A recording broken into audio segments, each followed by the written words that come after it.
Bom, o texto de Mateus, capítulo 11, versículo 28 em diante, né, que é do 28 ao 30, ele traz para a gente algumas orientações que servem para o trabalho ou o serviço, né, de capelania.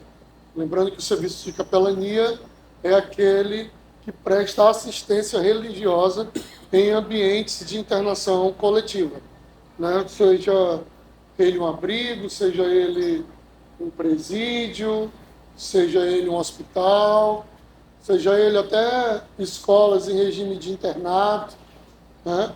Não importa. Constitucionalmente, há uma previsão legal que todas as pessoas que estão internadas, seja de maneira transitória, permanente, elas têm o direito de assistência religiosa. E o trabalho que faz essa assistência religiosa é o trabalho da capelania. E esse texto de Mateus 11, versículos do 28 ao 30, ele fala um pouco da visão de Jesus a respeito desse assunto. A gente viu a previsão legal, constitucional sobre isso, a gente viu alguns aspectos ainda nos evangelhos, daquela preocupação de Jesus, né? Tive fome, me deste de comer, tive sede, me deste de beber, estive nu e me vestir. Vimos essa visão também, mas no texto de Mateus 11, 28, tem uma chamada àqueles que sofrem, uma chamada àqueles que estão em uma determinada situação. Então ele diz aqui, venham a mim todos que estão cansados e sobrecarregados. Então, no texto de Mateus 11, 28, ele tem uma chamada dizendo todo aquele que está cansado e sobrecarregado deve ir até Jesus. Isso porque em Jesus nós temos as respostas, em Jesus nós temos a saída, em Jesus nós temos o socorro que precisamos. Por isso que as pessoas que estão nessa situação de internação, a palavra de Deus, a assistência religiosa é fundamental. Normalmente as pessoas que estão passando por isso estão numa situação de vulnerabilidade, pelo menos emocional, né? De uma doença que as pegou desprevenido, ou uma situação de sofrimento longo já que elas estão, né? E até às vezes a pessoa de mais fé, ela tem medo, né? Diante do que não conhece, do que não sabe, da situação em que está. Então ele diz assim, venham a mim todos que estão cansados e sobrecarregados. E aí, o que é interessante do texto é que ele chama e já faz uma promessa. Ele venham a mim que eu vos aliviarei, né? Então, ele não só chama, ele chama e promete. Ele chama e diz, não é? Venham a mim para que nós sejamos os maiores, os melhores, para que sejamos os mais importantes. Mas venham a mim porque eu tenho uma promessa, e a promessa que ele tem aqui, que ele falou, é de alívio, né? Venham a mim que eu vos aliviarei. Aí ele diz ainda o que ele vai fazer. Ele diz que ele vai trocar aquele fardo que nós estamos carregando, que é pesado, por um fardo leve. Isso é como se eu estivesse carregando alguma coisa nas minhas costas e estava muito pesado, muito pesado.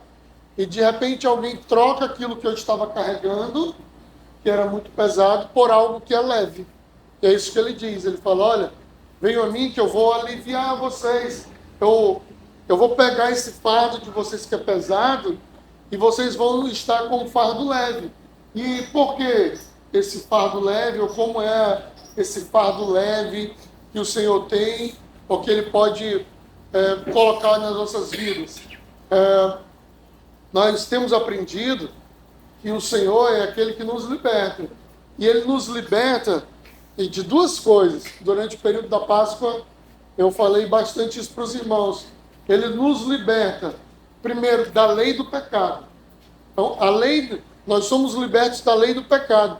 E a lei do pecado é um grande fardo nas nossas vidas. A lei do pecado é algo que nos oprime, porque nós não conseguimos sair do pecado de uma maneira ou de outra. Nós sempre estamos diante dele, como o Davi disse no Salmo 51, né? O meu pecado está sempre diante de mim. Né? E ele chega a dizer, em pecado me concebeu a minha mãe. Então, o pecado está sempre diante de nós, mas Jesus, ele nos liberta da lei do pecado. Então, isso já tira um grande fardo das nossas vidas.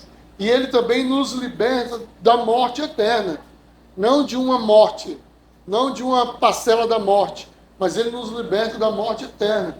Então, nós ficamos sem os maiores fardos que alguém pode ter, que é a lei do pecado sobre nós e da morte eterna. Ele tira isso das nossas vidas. Então, em Cristo, nós perdemos o medo da morte, porque sabemos que teremos uma vida eterna. Em Cristo, nós nos aliviamos do peso do pecado, que nós falamos assim, eu estou assim por causa do pecado, eu sou assim por causa do pecado, isso aconteceu comigo por causa do pecado, e aí isso vira um fardo muito grande na nossa vida, nas nossas costas, e ele também nos liberta desse peso. Então por isso que ele diz, venham a mim, todos que estão cansados e sobrecarregados, que eu vos aliviarei. Aí ele diz que vai tirar esse fardo pesado, colocar um fardo leve, e ao mesmo tempo que ele vai fazer isso, ele fala, e vocês vão aprender de mim, que sou manso e humilde de espírito. Então, o mesmo Deus que chama é o Deus que promete. E o mesmo Deus que promete, ele diz que nós vamos aprender a viver uma vida com ele, a viver uma vida diante dele, a estar com o nosso coração diante dele. Então, essa é a mensagem que nós precisamos levar aos ambientes de internação. Então, o que eu vou pregar quando eu for ao presídio? O que eu vou pregar quando eu for ao educandário? O que eu vou pregar quando eu for ao abrigo dos idosos? O que eu vou pregar quando eu estiver no hospital? A mensagem que nós podemos pregar é a mensagem de um Deus que chama para ele todos aqueles que estão cansados e sobrecarregados. Nós vamos por quê? Nós vamos porque ele nos comissionou para isso. Mas quando chegar lá, o que nós vamos pregar? Primeiro é essa, a mensagem que ele chama. Está todo mundo correndo de você agora. Posso falar? Agora que você foi preso, todo mundo te abandonou. Agora que você está nessa situação, todo mundo te abandonou. Mas Jesus é aquele que, nos momentos bons ou ruins, ele chama todos para estarem com ele. E aí eu começo a procurar até textos que vão falar sobre isso. Textos que vão indicar que as pessoas devem ir até Jesus. Que as pessoas devem dar passos em direção a Jesus. E eu posso utilizar o texto, eis que estou à porta e bato, de Apocalipse capítulo 3, versículo 20. Né? Se alguém ouvir a minha voz e abrir a porta, eu entrarei e cearei com ele, e ele comigo. Eu estou falando o quê? Estou falando de um texto que fala desse movimento de ir até Jesus, de se aproximar de Jesus. Eu posso usar outros textos ainda. Eu posso usar textos que falam que todo aquele que pede, recebe, todo aquele que busca, encontra, e aquele que bate, a porta se abre. Eu estou falando, mais uma vez, de uma mensagem que leva as pessoas a procurarem Jesus, que é a pessoa certa. Eu posso mostrar exemplos, irmãos. Eles vão ser textos que vão me tirar de onde eu estou e me levar até a presença de Deus. É importante que as pessoas percebam que elas devem colocar a sua vida na presença de Deus. Elas devem colocar o seu coração na presença de Deus. E eu posso usar os textos, irmãos, que falam sobre o poder de Deus também. Eu posso. Só que eu preciso utilizar os textos com muito cuidado. Por exemplo, o texto da mulher do fluxo de sangue, que é aquela mulher que procura Jesus. Lembra desse texto? Normalmente esse texto é pregado e é falado sobre o poder de Deus para curar. E de fato, Jesus tem o poder para curar. Mas a mensagem daquele texto não é só essa. A mensagem daquele texto é que Deus cura. Sim. Mas também a mensagem daquele texto é que aquela mulher procurou Jesus. E que ela foi até Jesus. E que ela esteve com Jesus. A prova disso é que, junto com esse texto, é o texto da cura da filha do Jairo. E o que o Jairo fez? Também procurou Jesus. Não importando ele ser uma pessoa importante da sinagoga, ele procurou Jesus. Ela, mesmo já tendo procurado tudo na vida, naquele momento procurou Jesus para a vida. Gastou tudo que tinha, né? E agora estava procurando Jesus. Então, algumas vezes as pessoas querem dar somente a ênfase à cura que aconteceu, né? E ela de fato aconteceu. E de fato eu posso dizer que existe alguém que pode lhe curar, como curou a mulher do fluxo de sangue, como curou a filha do Jairo. Mas mais do que isso, nós precisamos ouvir o chamamento de Deus que falam: venham a mim, venham a mim, venham a mim. Aquela mulher foi a Jesus, o Jairo foi a Jesus, e você precisa ir a Jesus. Então, quando eu começo a olhar os textos, eu começo a compreender a mensagem completa daquele texto, aí sim, de fato, a gente começa a compreender a verdadeira mensagem de Cristo. É por isso que nós temos que falar para as pessoas que existe uma maneira de viver em Deus. Existe uma maneira. Né? Não é uma maneira religiosa, mas uma maneira de viver em Deus. Que eu respeito o próximo, uma maneira que eu trato bem as pessoas, uma maneira em que eu divido o que eu tenho, uma maneira em que eu demonstro amor. Existe uma maneira de viver em Deus.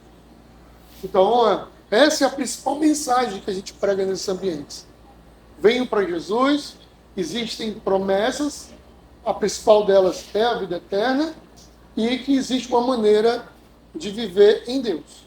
Que nós precisamos aprender a viver uma nova vida em Deus. Até aqui você caminhou de um jeito. Mas com Deus, ele tem outro caminho. Porque muita gente quer Deus como Salvador, mas não quer Deus como Senhor. Então ele é Senhor das nossas vidas. Então agora nós vamos aprender a viver diferente. O que mentia não mente mais. O que roubava não rouba mais. Então é uma nova vida em Cristo todo dia. Que nós vamos ter que reconstruir. A situação que a Gleide coloca é a situação de pessoas que sofreram ou que têm sofrido, né? E, entre aspas, né? Não fizeram por onde, né? Assim, não cometeram crime, não eram das drogas, não eram pessoas que, de repente, pela uma vida desregrada, caíram naquela situação, né? E principalmente de adolescente para adulto. Porque a criança tem uma capacidade até maior, às vezes, de perdoar, né? E esse adolescente e e esse adulto, né? Que mensagem falar para eles? Para mim, a principal mensagem, continua no Mateus 28, 11, 28, né? Que é para que eles possam ir até Jesus. Porque, ainda que a gente não tenha todas as respostas que ele precisa, mas se ele for para Jesus, ele vai ser curado. Se ele for até Jesus, Jesus vai restaurar aquele tempo perdido. Se ele for até Jesus, ele vai encontrar o perdão ou o amor que ele precisa para vencer aquilo lá. E se ele não for para Jesus, ele não vai ter aquele trauma restaurado. Se ele não for para Jesus, ele não vai ver. Aí ele vai poder dizer assim, mas e onde estava Jesus quando tudo isso aconteceu? Ou o que ele esteve fazendo? Né? E é aquela mensagem que parece ser subjetiva, mas não é. Assim, sem ele, poderia ter sido muito pior. Sem ele. Se não fosse ele, você poderia não estar aqui. Se não fosse por ele, as coisas poderiam ter tido uma dimensão muito maior. E somente com ele você consegue vencer esse momento. Né? Para mim é uma mensagem maior, assim, de tipo assim, olha, eu não posso fazer nada por ti, mas eu conheço quem pode. É mais ou menos essa mensagem. Eu nem tenho, acho que eu falei aqui uma vez do Caio Fábio, que ele disse, olha, eu nem imagino a dor que a senhora sente, mas eu conheço alguém que imagina essa dor e que pode curar essa dor. Né? Que era uma mãe que tinha um filho autista que precisava ser acorrentado pela própria mãe para não se matar, para não fazer as coisas, e aí ela pedia ajuda. E aí ele respondeu desse jeito, olha, eu não consigo nem dimensionar o tamanho da dor que a senhora sente, mas eu conheço alguém que pode. E esse alguém é Jesus. Então, eu acho que para essas pessoas a principal mensagem ainda continua sendo essa. Saia de onde você está e ou continue no colo de Jesus até você ser completamente curada, ou corra para o colo de Jesus, ou não saia do colo dele, porque fora seria muito pior. Sem Deus é impossível. Sem Deus é impossível. Sem Deus, sozinho ele não consegue. Sem Deus, ele não vai ter a força que ele precisa. Sem Deus, passar por tudo isso pode ser um perigo muito grande. Então, assim, essa é a base, né? Se você procurar na internet, vai ter assim, pregações para o aflito, pregações para não sei o quê, pregações para isso, para aquilo. Mas eu acho que o mais importante é a gente entender o princípio geral. E o princípio geral é que a mensagem é essa. Venham para Jesus, a mensagem existem promessas, mas a principal delas é a vida eterna. E a partir desta vida, você vai ter que aprender a viver agora uma nova vida através de Jesus. Uma nova vida através de Deus. Né? É isso que nós levamos. E aí, lembrando assim, esse serviço não é uma visita, tá, pessoal? É uma assistência. Então, tem os cultos, tem o cuidado com a família, tem a orientação quando sair da internação. Não é uma visita só. É uma assistência. O serviço de capelania é uma assistência que se amplia, né, para a família, para as outras coisas. Então, é um trabalho ramificado mesmo, que vai para todos os lados e que nós podemos prestar. E Deus nos chama para fazer isso, irmãos. Nós precisamos, então, nos organizar, nos disciplinar para que nós possamos estar fazendo isso.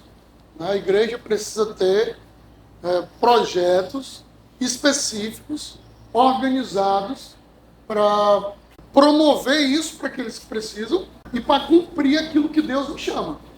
Então é uma via de mão dupla. Então, quando nós prestamos assistência no hospital, ganha todo mundo. Ganha eles, porque tem assistência religiosa, e ganha a igreja, porque está fazendo o que Deus mandou, né? Cumprindo a ordem de Jesus. Então, é por isso que ele diz que aquele que sai chorando e levando a boa semente, voltará feliz, né, com os feixes na mão. Quando ele manda os discípulos de 2 a 2, os discípulos vão, quando eles voltam, eles, Senhor, Os demônios obedecem quando nós falamos o teu nome. As pessoas são curadas. Então, talvez o que foi curado ficou feliz e eles que viram a cura também ficaram felizes. Então, ninguém sabe nem quem é que fica mais feliz nesse momento, né? Se é a igreja fazendo ou se é aquele que recebeu a bênção de Deus, né? Porque a igreja fazendo o que foi chamada e as pessoas recebendo a assistência que precisam, que é do amor de Deus. E aí é a pessoa certa fazendo a coisa certa no lugar certo, né? E aí fica todo mundo contente com o trabalho com o trabalho religioso. Aí fica cada pessoa com a sua história, né? E aí são muitas dores, muito sofrimento que o pecado trouxe para o mundo e, consequentemente, todo mundo sofre de uma forma ou de outra. E aí só o amor de Deus, né, para resgatar essas pessoas. Bom, vamos orar então, ficar em pé? Está na hora já? E a gente se organizar para começar a desenvolver esses trabalhos, tá? Vamos orar. Senhor, muito obrigado por essa manhã. Obrigado por estarmos aqui juntos, Senhor, estudando da Tua Palavra. Que o Senhor venha nos dirigir, que o Senhor venha fazer, Deus, que a gente venha aplicar tudo isso, Deus, na nossa igreja, na nossa vida. Nos ajuda, Senhor, a ser instrumentos Teu, para falar do Teu amor para outras pessoas, para que elas possam ser, Deus, impactadas pela Tua Palavra. Muito obrigado por este domingo e obrigado por cada um que o Senhor trouxe a esse lugar. Em nome de Jesus, Deus. Amém.